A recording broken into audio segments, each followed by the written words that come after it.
Now, I've just been offered the chance to buy the world's rarest and most sought after vintage Bang Olufsen music system. In fact, the only remaining example that's not already in a museum collection.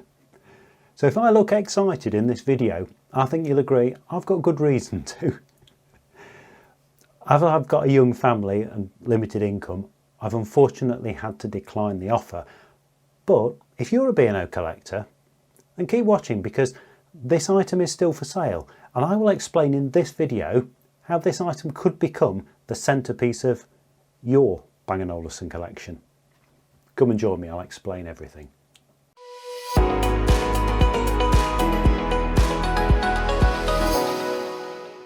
So, to explain the situation properly, let's briefly head back to 1934. In the region of Alsace, near the French-German border, Jean Bugatti, son of the company founder Etoile, has just designed the Type 57 motor car, from which the iconic Bugatti Atalanta coupe will be born. Meanwhile, in a village in Denmark, Peter Bang is inspired by the sinuous steel frame of his Marcel Breuer office chair and creates the Hyperbo 5 RG Steel, a futuristic music system that is decades ahead of its time. Both of these products were groundbreaking in that they showed how an engineering device could also be a work of art in its own right.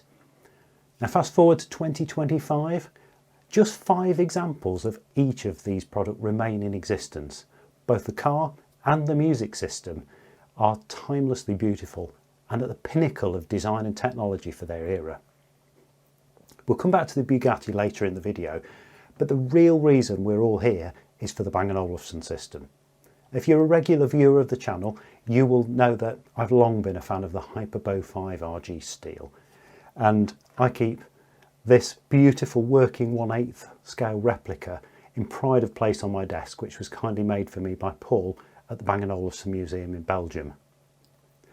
Back in 1934, around 40 Hyperbos were made with the steel framed cabinet, but they were far ahead of their time, too far ahead in fact to appeal to conservative Danish tastes, and so only a handful were sold.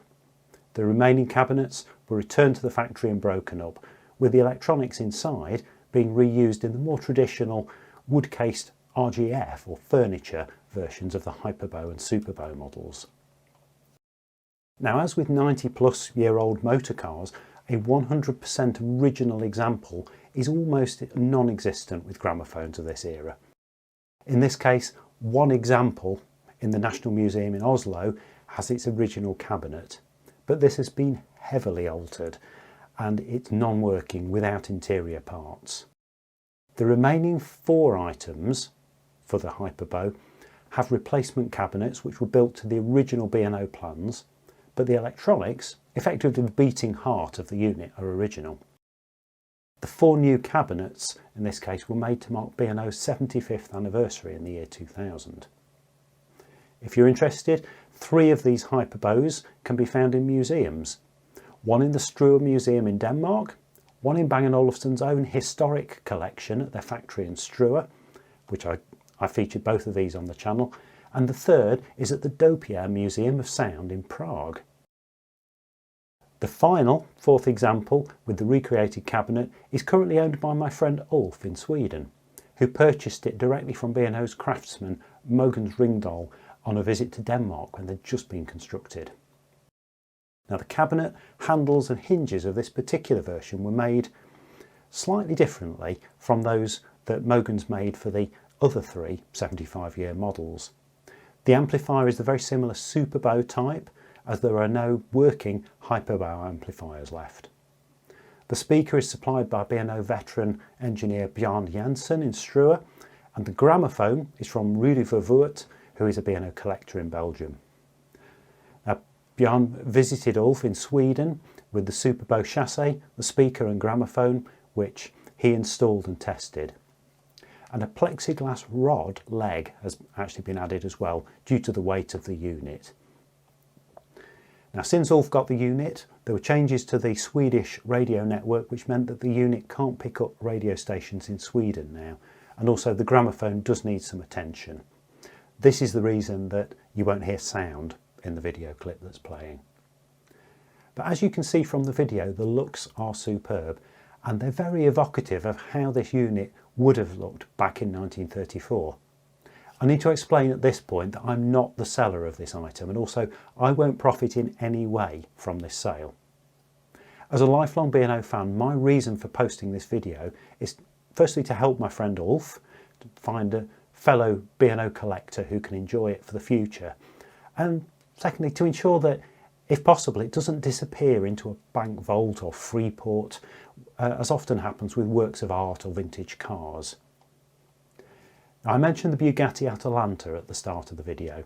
You might be interested to know that the 5 surviving examples, 4 production cars and a prototype, are currently valued at around $100 million each, which puts each car equivalent in value to the cost of 20 new Bugatti Mistral Roadsters.